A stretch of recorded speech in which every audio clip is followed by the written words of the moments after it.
Let's do it.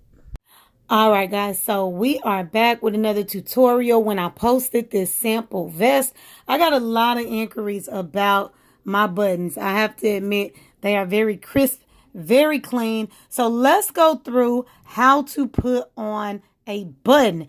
Don't worry, no sewing machine required for this one. We are going to do it by hand. So here's what you need.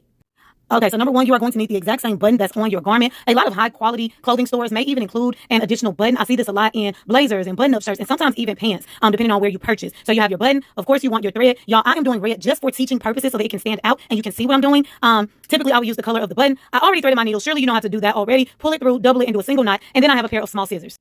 So I've already done it on this vest. You want to make a mark exactly where you want your button to go. If you're making a garment from scratch like I do, you want to also kind of line it up with your buttonhole, which explains why I did a line. If you're repairing a button in a garment that you already had, it just maybe fell off, you'll pretty much see the hole already there, but definitely line it up and make sure that the button is going to be centered and going to be placed properly. Another thing that I just had to point out real quick is to also make sure your button is in the proper position. As you can see in my previous buttons, my stitch is going horizontal. My holes are horizontal. So you want to do the exact same thing with your button. You don't want it in a different direction. For example, your holes being vertical. Okay, I know that that's common sense, but you never know. I just want to add that. Okay, so you're going to place your button. Okay, you're going to hold it. Then what you're going to do, your very first stitch, you're going to come from the bottom. Okay, so the bottom of the button. You're going to pull it through. It's going to catch your knot.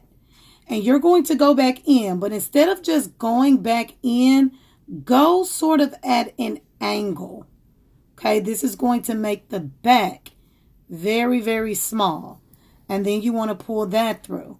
Then what you do, flip it over, go back where you started and go in at an angle again. Okay, so what I mean by an angle, you're not going straight in and just going anywhere inside of the hole. You're going closer to the middle part of the button at an angle. Do you see how my needle is slightly diagonal? Go in, then pull it out. And you're going to do this over and over again. Instead of knotting it to secure the button, go in this way a couple of times and then cut.